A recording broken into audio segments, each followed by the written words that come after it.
Bonjour, je m'appelle Camille, je suis soigneuse aux zoos de Guadeloupe et aujourd'hui pour l'occasion de Pâques, je vais vous présenter 5 œufs qui sont atypiques.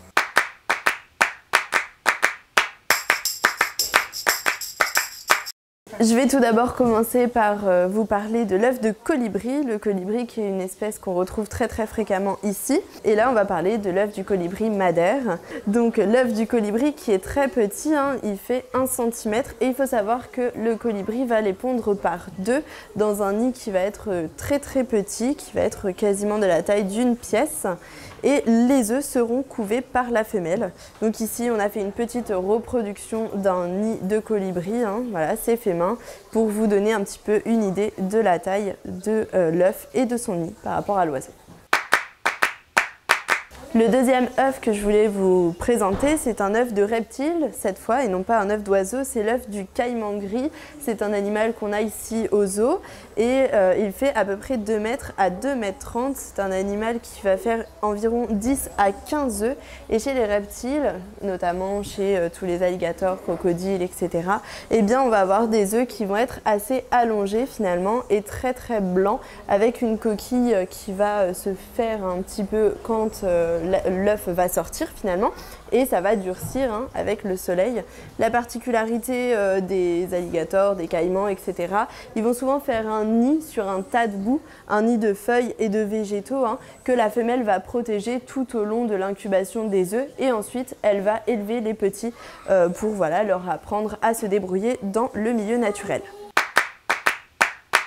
Le troisième œuf que je voulais vous présenter aujourd'hui, c'est l'œuf de requin dormeur cornu. Celui-ci est vraiment très particulier puisqu'il va avoir une forme de tire-bouchon.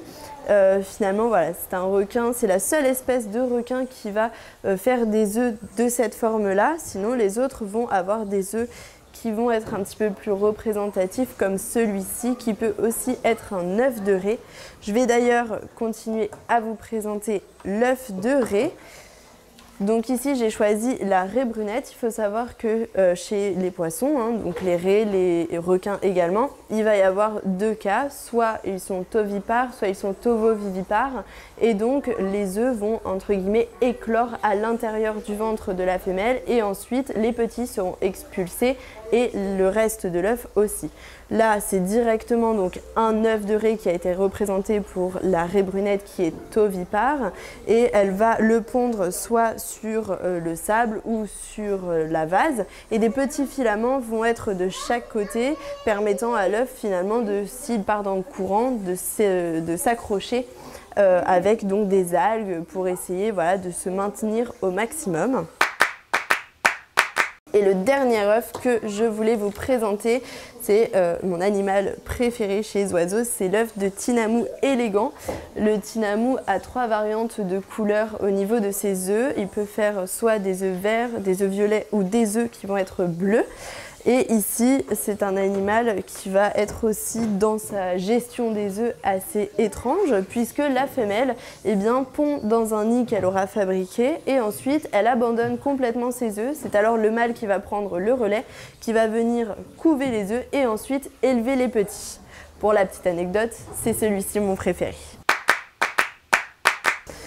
Et pour la petite blague, on a fait un œuf de Pâques, un œuf de marsupilami. J'espère que mes explications vous auront plu et je vous dis à bientôt aux zoos de Guadeloupe.